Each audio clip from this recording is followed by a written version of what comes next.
আশা করি তোমরা সকলে ভালো আছো। এর আগের ভিডিওগুলোতে আমরা ভেক্টর রাশি নিয়ে আলোচনা করছিলাম। তোমরা এতদিনে দুই বা তার বেশি সমজাতীয় ভেক্টর রাশি যোগ এবং বিয়োগ কিভাবে করা যায় তা তোমরা শিখেছো। তোমরা দেখেছো ত্রিভুজ সূত্র, সামান্তরিক সূত্র, বহুভুজ সূত্র, এই সূত্রগুলো প্রয়োগ করে আমরা কিভাবে ভেক্টর রাশিকে যোগ করতে পারি, ভেক্টর রাশিকে কিভাবে বিয়োগ করতে পারি, এগুলো আমরা শিখেছি, তাই তো? এবং এর উপর বেস করে আমরা কিছু প্রবলেমও করেছি। তারপর প্রত্যেকটা ভিডিও ডেসক্রিপশন বক্সে যে প্র্যাকটিস পেপারগুলো দেওয়া আছে তোমরা অনেকেই সেগুলো করেছো, আর যারা করোনি তাদেরকে বলবো তোমরা ভিডিওগুলো দেখো এবং ডেসক্রিপশন বক্সে যে প্র্যাকটিস পেপারগুলো রয়েছে সেগুলো অবশ্যই করবে, ঠিক আছে? আর কারোর কোথাও কোনো অসুবিধে হলে অবশ্যই আমাকে জিজ্ঞাসা করবে, ঠিক আছে? আজকে এই ভেক্টরের ওপরই আমি সেই প্রবলেম নিয়ে আলোচনা করব। সেটা হলো বৃত্তাকার পথে সুষম দ্রুতিতে আবর্তনশীল কণার ক্ষেত্রে বেগের পরিবর্তন কি হয় আমরা সেটা দেখব। আচ্ছা দেখো তাহলে আজকে আমরা কি আলোচনা করতে চলেছি। আচ্ছা ধরো কোনো একটা কণা বৃত্তাকার পথে গতিশীল, ও বিন্দুকে কেন্দ্র করে কোনো একটা কণা বৃত্তাকার পথে ঘুরছে। এর একটা উদাহরণ কি দিতে পারো? মনে করো যদি তোমরা একটা ঢিলকে সুতোয় বেঁধে ঘোরাও তাহলে কি দেখা যাবে? এই আঙুলের রেসপেক্টে কণাটা ঘুরবে, তাই তো? অর্থাৎ বৃত্তপথে আবর্তিত হবে, বৃত্তাকার পথে আবর্তিত হবে, ঠিক আছে? এই অবস্থায় কণাটার যে কোনো বিন্দুতে বেগের অভিমুখ কি হবে? তার সেই বিন্দুতে স্পর্শক বরাবর। এবার কণাটা যদি সুষম দ্রুতিতে ঘোরে, দ্রুতিতে ঘোরা মানে কি? বেগে প্রত্যেকটা বিন্দুতে বেগের মান একই থাকবে। আমরা কি জানি? আমরা জানি বেগ হচ্ছে একটা ভেক্টর রাশি, তাই তো? তাহলে এর মান এবং অভিমুখ দুই আছে। এবার সুষম দ্রুতিতে কণাটা আবর্তনশীল, অর্থাৎ বেগের মানের কোনো পরিবর্তন নেই, বেগের মান প্রত্যেকটা বিন্দুতে সেম আছে। কিন্তু যখন কোনো কণা বৃত্তপথে গতিশীল হয় তখন যে কোনো বিন্দুতে কণার বেগের অভিমুখ কি হয় না, সেই অভিমুখে স্পর্শক বরাবর হয়। কিভাবে বুঝবে? ধরো তুমি ঢিলকে ঘোরাচ্ছ, যদি কখনো তোমার সুতো ছিঁড়ে যায়, ঠিক আছে, তাহলে কি দেখা যাবে? ঢিলটা ছিটকে বাইরের দিকে চলে গেল, সোজা চলে গেল। ও কিন্তু বৃত্তাকার পথটাকে নিল না, ও সোজা স্ট্রেট বেরিয়ে গেল। তার থেকে বোঝা যায় যে যে কোনো বিন্দুতে কণার বেগের অভিমুখ হবে সেই বিন্দুতে স্পর্শক বরাবর। তাহলে দেখো যখন কণাটা এই বিন্দু থেকে এই বিন্দুতে এলো তখন এই বিন্দুতে কণার বেগের অভিমুখ এই দিকে, আবার এখান থেকে এখানে এলো বেগের অভিমুখ এই দিকে, কারণ স্পর্শকের ডিরেকশন, প্রত্যেকটা বিন্দুতে স্পর্শকের ডিরেকশন চেঞ্জ হচ্ছে, তাই তো? তার মানে বেগের অভিমুখ পরিবর্তিত হচ্ছে। অর্থাৎ কণার সুষম দ্রুতিতে কণাটা যখন গতিশীল থাকে তার মানে কি? বেগের মানের কোনো পরিবর্তন হয় না, কিন্তু অভিমুখের পরিবর্তন হয়, অর্থাৎ ডিরেকশনের পরিবর্তন হয়, ঠিক আছে? অর্থাৎ মান স্থির থাকলেও যেহেতু ডিরেকশন চেঞ্জ হচ্ছে তার মানে কণার বেগও পরিবর্তিত হচ্ছে, ঠিক আছে? তাহলে আমরা এই ভিডিওতে সেটাই দেখব যে কণার বেগের মানের কোনো পরিবর্তন হচ্ছে কিনা। এটা তো আমাদের উত্তর বেরিয়েই গেল, হ্যাঁ, কণার বেগের মানের কোনো পরিবর্তন হচ্ছে না, ঠিক আছে? কোনো পরিবর্তন হচ্ছে না। এবার আমরা যেটা দেখতে চাইছি বেগ পরিবর্তনের মানের পরিবর্তন। অর্থাৎ বেগ তো একটা ভেক্টর রাশি, যেহেতু অভিমুখ পরিবর্তন হচ্ছে আমি বললাম, তাহলে তোমাদের বেগও পরিবর্তন হচ্ছে। তাহলে সেটা আমরা এবার দেখব বেগের পরিবর্তন কি হচ্ছে, ভেলোসিটির কি চেঞ্জ হচ্ছে সেটা দেখব। এবার ভেলোসিটি চেঞ্জও তো একটা ভেক্টর রাশি হবে, তাই তো? তার মানে সেই ভেলোসিটি চেঞ্জেরও একটা ম্যাগনিটিউড থাকবে, একটা ডিরেকশন থাকবে। আমরা সেই মানটা বের করব এই প্রবলেমে, সেটার মান এবং ডিরেকশন কি হবে সেটা আমরা দেখব, ঠিক আছে? তাহলে প্রবলেমটা আমরা আগে দেখে নিই কি বলছে। বৃত্তাকার পথে সুষম দ্রুতিতে একটি কণা আবর্তনশীল, কণাটির কৌণিক সরণ থিটা হলে কণাটির বেগের মানের পরিবর্তন এবং বেগ পরিবর্তনের মানের পরিবর্তন। এই কথাটা একটু খটোমটো লাগছে কিন্তু আশা করি এখন বুঝতে পেরেছো। যেখানে 0 less than theta less than 90, অর্থাৎ যেখানে থিটা 0 থেকে 90 ডিগ্রির মধ্যে ওর কৌণিক সরণ হয়েছে। তাহলে যারা ইংলিশে পড়ছো তাদের জন্য একটু বলে দিই কি বলেছে। A particle is moving along a circle with a uniform speed V. Uniform speed মানে ওই সুষম দ্রুতি ভি নিয়ে একটা কোনো কণা সার্কুলার পথে যাচ্ছে। এখানে আমাদের কি বের করতে হবে দেখো, change in the magnitude of velocity, অর্থাৎ বেগের মানের পরিবর্তন। ম্যাগনিটিউড অফ ভেলোসিটি বেগের মান, তার চেঞ্জ। তাহলে এটা তো আমি বলেই দিলাম, যেহেতু কণাটা সুষম দ্রুতিতে যাচ্ছে তাই যে কোনো বিন্দুতে কণার বেগের মানের কোনো পরিবর্তন হচ্ছে না। তাহলে এই আনসারটা আমাদের জানা হয়ে গেছে। এবার বলছে the magnitude of the change in velocity when it is rotated an angle theta. এবার বলছে যে magnitude of change in the velocity, মানে দেখো এখানে তো কণাটা যখন বৃত্তাকার পথে ঘুরছে বেগ পরিবর্তন হচ্ছে, যেহেতু তার অভিমুখ পরিবর্তন হচ্ছে। এবার আমরা প্রথমে বের করব বেগ পরিবর্তনটা কি হচ্ছে এবং তার মান বের করব। ঠিক আছে, তাহলে এসো আমরা করি প্রবলেমটা। দেখো তাহলে আগে ধরা যাক একটা কণা ও বিন্দুকে কেন্দ্র করে বৃত্তাকার পথে গতিশীল। ঠিক আছে, এবার ধরা যাক কণাটার প্রাথমিক অবস্থান হচ্ছে এই বিন্দুতে রয়েছে, এই বিন্দুতে রয়েছে। আর আরেকটা জিনিস তোমাদের বলে দিই, কোনো কণা যখন বৃত্তাকার পথে গতিশীল হয় তখন কেন্দ্র থেকে, মানে যে বিন্দুর সাপেক্ষে কণাটা ঘুরছে সেই বিন্দু থেকে কিন্তু কণার দূরত্ব সবসময় স্থির থাকে। একে বলা হয় রেডিয়াস ভেক্টর বা দূরক। তোমরা এই জিনিসগুলো আবর্ত গতিবিজ্ঞান যখন পড়বে তখন আরো ভালোভাবে শিখবে, কিন্তু এই কনসেপ্টটা আজকে যে প্রবলেমটা তোমাদের করাচ্ছি সেই কনসেপ্টটা কিন্তু ওখানে কাজে লাগবে। ঠিক আছে, ধরা যাক প্রাথমিক এই বিন্দুতে কণাটার বেগ হচ্ছে v1। ঠিক আছে, তাহলে এর ডিরেকশন কি হবে? এর ডিরেকশন হবে এ বিন্দুতে স্পর্শক বরাবর। দেখো আমরা নতুন কিচ্ছু করছি না, কিন্তু আমরা যা যা জানি তাই করছি। তাহলে এই বিন্দুতে স্পর্শক বরাবর কণাটার বেগের অভিমুখ হলো। ঠিক আছে, এবার কি বলেছে আমাদের প্রবলেমটাতে? বলেছে যে কণাটা থিটা কোণে রোটেট করলো, যেখানে থিটা 0 আর 90 ডিগ্রির মধ্যে। তাহলে আমরা রোটেট করাই। ধরো টি সময় পর কণাটা বি অবস্থানে এলো।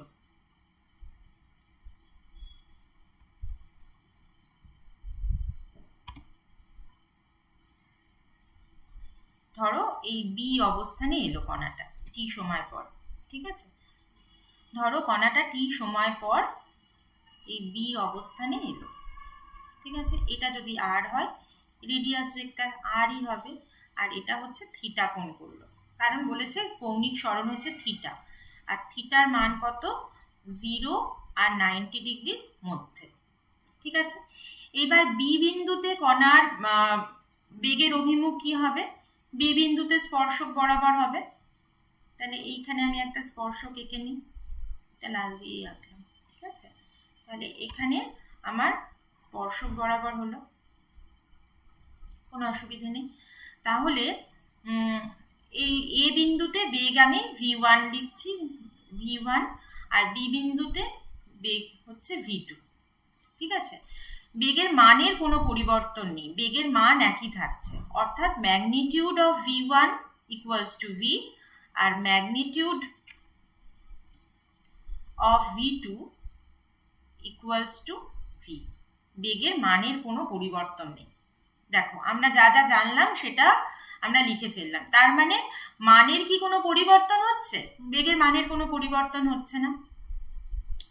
এবার আমরা দেখব আমরা কি জানতে চাইছি। দেখো এখানে জানতে চাওয়া হচ্ছে বেগের পরিবর্তনের মান। তো আমরা তো আগেই আলোচনা করেছি যে বেগের একটা পরিবর্তন হচ্ছে, সেটা নিয়ে কোনো অসুবিধা নেই, যেহেতু ডিরেকশন বদলাচ্ছে তাই বেগ পরিবর্তন অবশ্যই হচ্ছে। তাহলে বেগ পরিবর্তনটা আমরা বের করব কি করে? বেগ পরিবর্তনটা হচ্ছে ডেল্টা ভি, v2 হয়েছে আর আগে ছিল v1, তার মানে v2 মাইনাস v1 এটাই দেবে আমার বেগ পরিবর্তন। এবং যেহেতু দুটো ভেক্টর রাশি আমি বিয়োগ করছি, তাহলে এইটাও আমি ভেক্টর রাশি পাবো। ঠিক আছে, এবার এইটার আমার মান বের করতে হবে, এই বেগ পরিবর্তনের মানটা আমাদের বের করতে হবে। আচ্ছা, তাহলে দেখো এইবার আমি কি করতে পারি, দেখো আমাকে তার মানে এই দুটো ভেক্টর বিয়োগ করতে হবে। আমরা ভেক্টর বিয়োগ করা শিখেছি, তাহলে ভেক্টর বিয়োগ করার জন্য আমাকে কি করতে হবে, আগে আমাকে ভেক্টরগুলো এঁকে নিতে হবে। দেখো v1 ভেক্টর হচ্ছে এই দিক বরাবর ক্রিয়াশীল,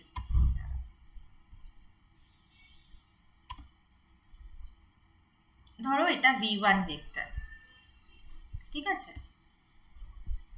আমি এর সমান করে ভেক্টর আঁকছি।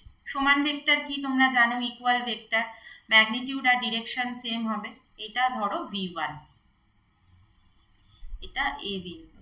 ঠিক আছে, এইবার এই বি ভেক্টরটা কোন দিকে ডাইরেক্টেড সেটা বোঝার জন্য দেখো এইটা যদি থিটা হয়, তাহলে আমি এখানে একটা লম্ব যদি টানি, এইটা সমান্তরাল করে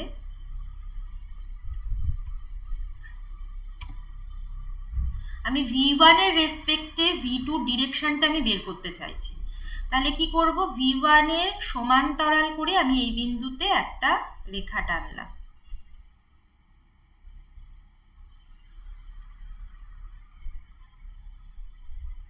ঠিক আছে, হলো। এইবারে দেখো এটা কত ডিগ্রি, এটা হচ্ছে আমার থিটা। ঠিক আছে, এইটা যদি থিটা হয়, এইটা তো আমি এর সমান্তরাল করে টেনেছি, আর এটা বৃত্তের ব্যাসার্ধ ছিল, স্পর্শক মানে লম্ব। ঠিক আছে, তাহলে এইটা সমান্তরাল করে এটা টেনেছি, তাহলে এটাও লম্ব, কোনো অসুবিধা নেই। এবং এই অ্যাঙ্গেলটা যদি থিটা হয়, তাহলে প্রমাণ করা যায় যে এই অ্যাঙ্গেলটাও থিটা হবে। ঠিক আছে, তাহলে আমার v1 v2 মানে v1 আর v2 এর মধ্যবর্তী কোণ কত, থিটা। অর্থাৎ v2টা আমার কিভাবে কোণ করে রয়েছে, v1 এর সাথে থিটা কোণ করে রয়েছে, তাই তো। তাহলে আমি v2টা এঁকে ফেলি।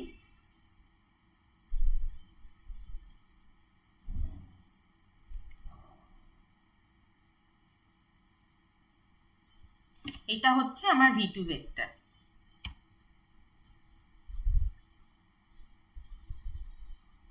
এদের মধ্যবর্তী কোণ হচ্ছে থিটা। ঠিক আছে, এইবার আমার কাজ কি, আমার কাজ হচ্ছে v2 থেকে v1 বিয়োগ করা। দেখো এটার মধ্যেও নতুন কিছু নেই, এটা কিন্তু তোমরা শিখে এসেছো, বিয়োগ করতে তোমরা জানো। বিয়োগ করার জন্য কি করতে হয়, যে রাশিটাকে মানে যে ভেক্টরটাকে আমি বিয়োগ করতে চাইছি তার অপোজিট ভেক্টর ড্র করতে হয়। কারণ আমরা তো জানি এই যে v2 ইকুয়ালস টু, তোমরা জানো সবাই, তোমরা নিজেরা করার চেষ্টা করো, v2 equals to delta v equals to v2 plus minus v1, তাই তো। তাহলে কি করতে হবে, আমার এর অপোজিট ভেক্টর ড্র করতে হবে। আমার সাথে কিন্তু তোমরা সকলে করবে, প্রয়োজন হলে ভিডিওটা অফ করে নিয়ে নিজে করার চেষ্টা করো, তারপরে তোমরা দেখবে যে তোমাদের এটা আমার আনসারের সাথে মিলল কিনা। অবশ্যই মিলবে, করো, চেষ্টা করো। তাহলে এইটা হবে আমার v1 vector, minus v1 vector, তাই না। এটা আমার মাইনাস v1 ভেক্টর। তাহলে আমার কাছে এখন v2 আর v1 দুটো ভেক্টর রয়েছে এবং এদের আমি লব্ধি বের করব। তাহলে এদের লব্ধি বের করার জন্য কি করতে হবে, আমার এখানে আঁকার প্রয়োজন নেই, কিন্তু আমি জাস্ট তোমাদের আরেকবার একটুখানি দেখিয়ে দিই। এদের লব্ধি করার জন্য কি করতে হবে, এই দুটো ভেক্টরকে নিয়ে সামান্তরিক আমি কমপ্লিট করব। তাহলে দেখো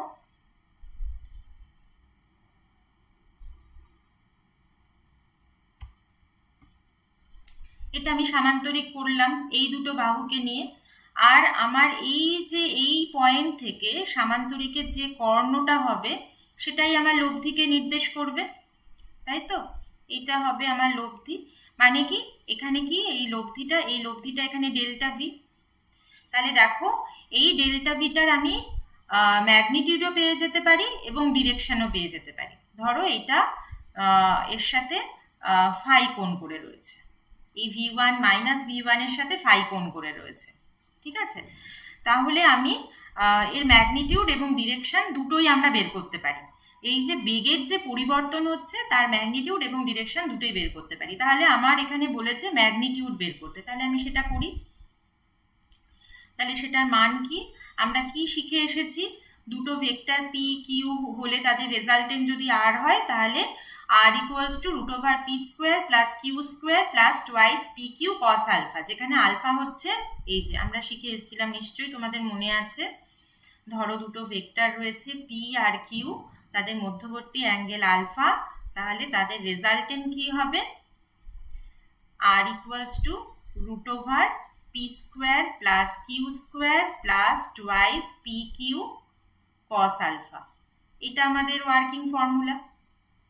এখানে পি এর জায়গায় হচ্ছে তোমার v1 আর কিউ এর জায়গায় v2, আর এখানে আলফা মানে অ্যাঙ্গেল কত হবে, ভেক্টর দুটোর মধ্যবর্তী অ্যাঙ্গেল, এখানে থিটা ছিল, এখানে হবে cos 180 ডিগ্রি মাইনাস থিটা। ঠিক আছে, এবার দুটো, এটা হচ্ছে যোগের ক্ষেত্রে, আর বিয়োগ যখন করতে হয় তখন কি ছিল, এই প্লাসের জায়গায় মাইনাস হয়ে যাবে, তাই তো। তাহলে আমার এখানে কি হবে, সেই ফর্মুলাটাই আমি এখানে কাজে লাগাবো। Square root of v2 square plus v1 square minus twice v1 v2 magnitude of v1 magnitude of v2 cos theta। ঠিক আছে, এবার দেখো v1 আর v2 এর ম্যাগনিটিউড কত, কি বলেছি v, তাই তো। তাহলে এখানে v স্কোয়ার, এখানে v স্কোয়ার, তার মানে 2v স্কোয়ার, এখানেও আসবে minus 2v square cos theta. ঠিক আছে, এইবারে এখান থেকে 2 রুট 2 কমন নিই, 2টা বের করে নিয়ে আসি, root 2v 1 minus cos theta. এবার এখানে আমি ট্রিকোনোমেট্রি অ্যাপ্লাই করব, করে কি আসবে, root 2v root over 2 sine square theta by 2, এটার একটা সূত্র আছে তোমাদের ট্রিকোনোমেট্রিতে। ঠিক আছে, 1 minus cos theta equals to, actually 1 minus cos 2 theta equals to 2 sine square theta. এইবার এখানে দেখো 2 থিটা থেকে থিটা হয়েছে, এখানে থিটা আছে সেজন্য থিটা বাই 2, একটু খেয়াল করবে। তাহলে এখানে আবার রুট 2 বেরিয়ে আসবে, রুট 2 সাথে রুট 2 মাল্টিপ্লাই করে কি হবে, 2v সাইন থিটা বাই 2। ঠিক আছে, তাহলে এটাই আমার বেরিয়ে গেল। দেখো আমরা তো এটাই জানতে চেয়েছি যে বেগ পরিবর্তনের যে মান সেটা রাশিমালা কি হবে। তাহলে বেগ পরিবর্তনের মানের রাশিমালা এটা হলো twice v sine theta by 2। অর্থাৎ আমরা কি দেখতে পেলাম, বৃত্তপথে যখন কোনো কণা সুষম দ্রুতিতে গতিশীল হয় তখন তার বেগের পরিবর্তন হয় এবং সেই বেগ পরিবর্তনের মান হলো 2v সাইন থিটা বাই 2। ঠিক আছে, এবার দেখো আমরা একটা প্রবলেম করি, কি বলা আছে দেখো। এবার যেটা আমরা আলোচনা করলাম তার উপর বেস করে একই রকমের আর একটা প্রবলেম করি। কি বলা হয়েছে দেখো, a particle is moving along a circle with a uniform speed 10 meter per second. At t equals to 0, the particle is moving along east. Find the change in velocity, magnitude and direction in 1/4 revolution, half revolution, 3/4 revolution and 1 revolution. দেখো কি বলা হয়েছে প্রবলেমটাতে কি বলা হয়েছে সেটা আগে বুঝি। একটা বস্তু কণা একটা বৃত্তাকার পথে ঘুরছে উইথ ইউনিফর্ম স্পিড, এর মান হচ্ছে 10 মিটার পার সেকেন্ড, এটা কিন্তু স্কেলার। এবার বলেছে the particle is moving along east, east বরাবর যাচ্ছে। এবার যখনই তোমাদের এই দিকের ব্যাপার বলে দেবে না, তখন তোমাদের, আমি এর আগেও একটা আলোচনা করেছি একটা প্রবলেমে, যে আমাদের রেফারেন্স ডিরেকশন এঁকে নিতে হবে। ঠিক আছে, তাহলে আমি রেফারেন্স ডিরেকশনটা আঁকবো।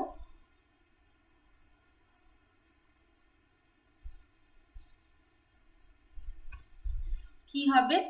এটা নর্থ, সাউথ, ইস্ট আর ওয়েস্ট।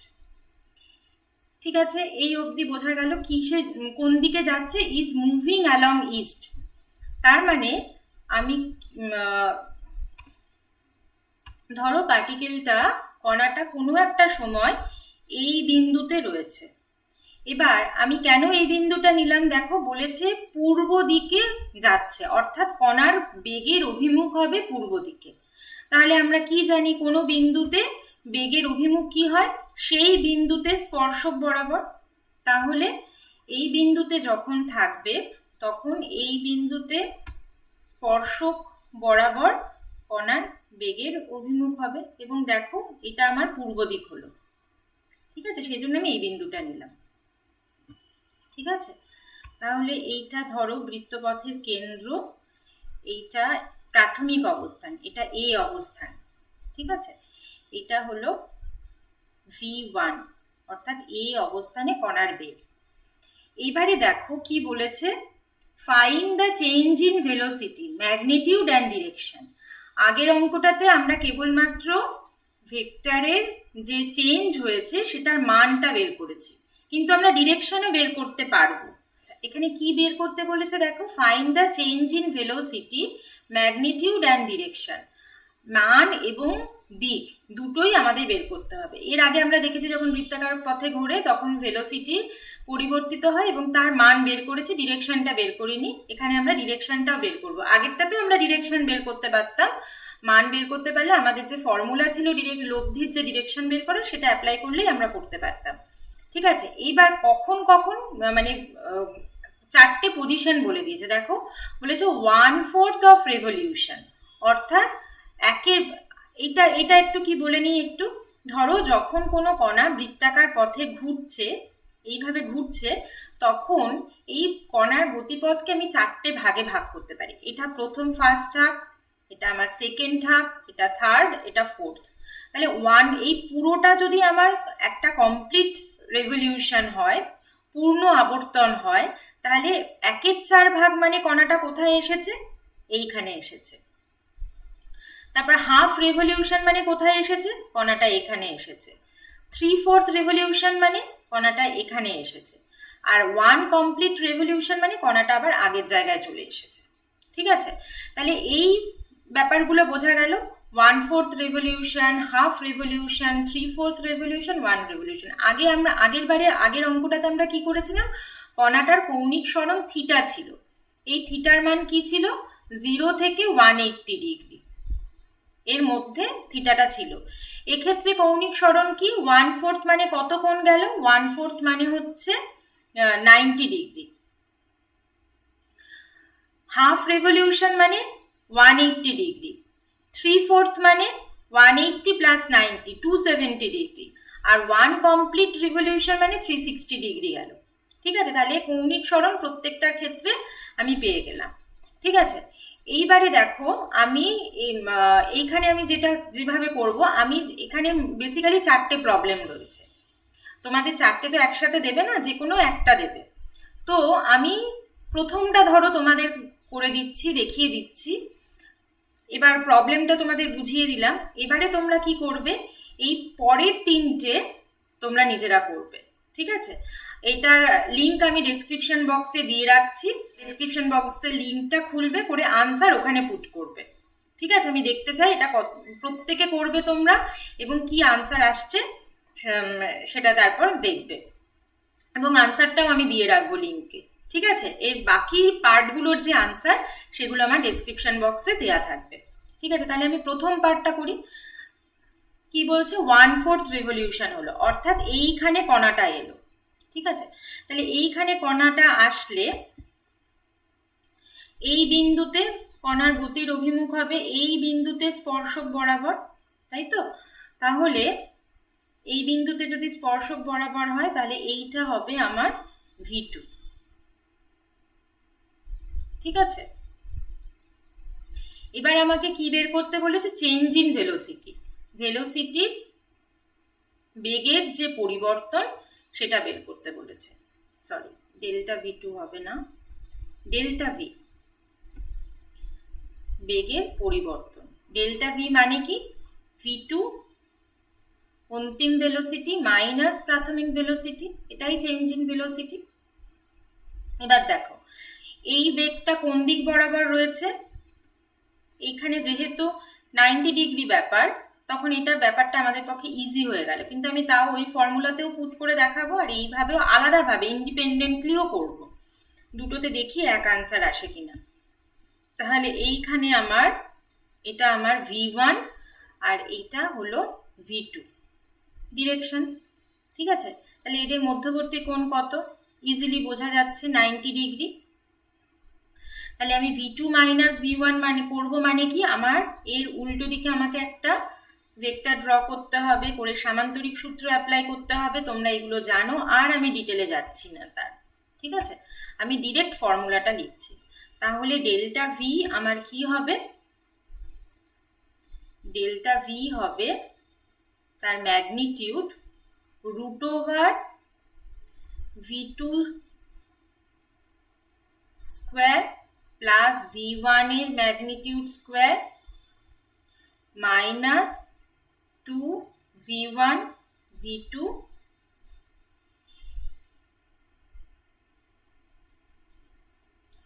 cos 90। ঠিক আছে, এই cos 90টাও করার দরকার ছিল না, কারণ দুটো তোমরা জানো দুটো লম্ব যদি হয় তখন এটা স্কোয়ার আর এটা স্কোয়ার চলে আসে। ঠিক আছে, cos 90 0। তাহলে তোমার এখানে কি হবে? স্কোয়ার রুট অফ v, কারণ এদের মান সমান, তাই তো। এবার v এর মান কত বলে দিয়েছে? v এর মান বলে দিয়েছে 10 মিটার পার সেকেন্ড। তাহলে ডেল্টা v কত হবে? 10 রুট 2 মিটার পার সেকেন্ড। তাহলে আমি ডেল্টা v এর ম্যাগনিটিউড অর্থাৎ ভেলোসিটির যে পরিবর্তন তার মান পেয়ে গেলাম। ঠিক আছে, এবার আমি এর ডিরেকশনটা কি করে পাবো? ডিরেকশনটা পেতে গেলে আমাকে একটু ছবিটা এঁকে নিতে হবে। ছবি না আঁকলেও পারো, তার লেখার উপর উঠে যাচ্ছে।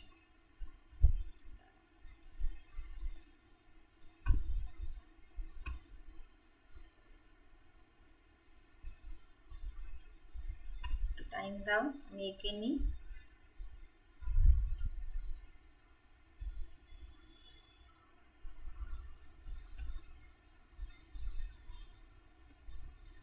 এটা আমার কি ছিল? v1, এটা আমার ছিল v2, তাই তো। এবার আমি এদের বিয়োগ করছি, তার মানে এইটা আমার হবে মাইনাস v1। ঠিক আছে, আমি ছবিটা আঁকছি কেন, তুমি এমনিও বের করে দিতে পারতে, কিন্তু তোমার ভিজুয়ালাইজ করতে সুবিধা হবে। এবার আমার লব্ধির যে ডিরেকশনটা হবে সেটা কি হবে? এই দিক বরাবর, এখানে আমি নাম দিই মাইনাস v1। তাহলে আমাকে কি করতে হবে? সামান্তরিকটা কমপ্লিট করতে হবে, যেহেতু এটা তোমার পরস্পর লম্ব, তাই এটা একটা আয়তক্ষেত্র হবে। এবার আমার লব্ধিটা কি হবে? লব্ধি ভেক্টরটা এইটা হবে।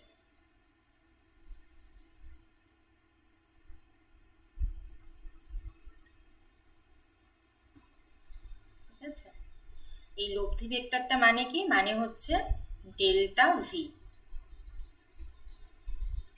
ঠিক আছে, এবার এই লব্ধি ভেক্টরটা ধরো এই v1 এর সাথে থিটা কোণ করেছে। থিটা না, এখানে আমরা থিটা ধরবো না, ধরো আলফা কোণ করেছে। তাহলে ট্যান আলফা কি হবে? লম্ব বাই ভূমি, তাহলে v2 বাই v1, দুটোর মান সমান, তাহলে 1 therefore alpha equals to 45 degree. ঠিক আছে, অর্থাৎ কি তোমার এইটা আমার কি ছিল, ইস্ট ডিরেকশন, এইটা আমার ওয়েস্ট, এটা নর্থ। তাহলে আমার এই যে velocity direction, change in velocity ডিরেকশনটা কি হলো, ঠিক এর মাঝ দিয়ে, ওয়েস্ট আর নর্থের মাঝ বরাবর গেছে। তাহলে এই ডিরেকশনটাকে আমরা বলবো নর্থ ওয়েস্ট ডিরেকশন, উত্তর পশ্চিম দিক বরাবর। ঠিক আছে, তাহলে 1/4 গেলে 1/4 রিভলিউশন হবে যখন, তখন চেঞ্জ ইন ভেলোসিটির ম্যাগনিটিউড অ্যান্ড ডিরেকশন কি হবে, ম্যাগনিটিউড হবে 10√2 মিটার পার সেকেন্ড, আর এর ডিরেকশন হবে নর্থ ওয়েস্ট বরাবর। ঠিক আছে, তার মানে আমি এটাকে কিভাবে লিখব, delta v 10√2 metre per second north west, north to west. ঠিক আছে, এবার দেখো আগের অঙ্কটাতে আমি কি ফর্মুলাটা পেয়েছিলাম, 2v sin theta by 2, তাই তো, delta V equals to 2v sin theta by 2, 2v, v মানে হচ্ছে, আচ্ছা v মানে হচ্ছে 10, আর sin theta by 2 মানে sin 45 ডিগ্রি, তাই তো। তাহলে 220 ইন্টু sin 45 মানে 1/√2, তার মানে সেই 10√2 এলো, 10√2 মিটার পার সেকেন্ড। দেখো তুমি যদি আগের ফর্ম, থিটাটা ছিল জেনারেলাইজড কেস, তাই তো, তুমি যে কোনো ভ্যালু অফ থিটার জন্য তুমি ডেল্টা ভি বের করতে পারো, কিন্তু এটা হচ্ছে আমি এই পজিশনটার জন্য আমি এদের মধ্যে আবার অ্যাঙ্গেলটা বের করে নিলাম। এক্ষেত্রে আমার সুবিধেটা কি হলো, এরা পরস্পর লম্ব, সেজন্য আমার ক্যালকুলেশনটা ইজি হয়ে গেল। তো তুমি এই ফর্মুলাতে পুট করেও বের করতে পারতে, আবার ইন্ডিপেন্ডেন্টলি ভেক্টর ডায়াগ্রাম ড্র করেও করতে পারতে। ঠিক আছে, এবার তোমাদের কাজ হবে এই হাফ রেভলিউশন, 3/4 রেভলিউশন এবং 1 কমপ্লিট রেভলিউশনের জন্য এই ভেক্টর চেঞ্জের যে ম্যাগনিটিউড আর ডিরেকশন যে দুটো রয়েছে, সেই দুটোই প্রত্যেকটা ক্ষেত্রে আলাদা আলাদা করে বের করা। ঠিক আছে, এটা আমার ডেসক্রিপশন বক্সে লিঙ্ক দেয়া থাকবে এই প্রবলেমটার, এবং তোমরা প্রত্যেকে অ্যাটেন্ড করবে, এর আনসারও ওখানেই তোমরা পেয়ে যাবে। ঠিক আছে, ওকে, চলো তাহলে আজকে এই পর্যন্তই, প্রত্যেকে এই প্রবলেমটা করো।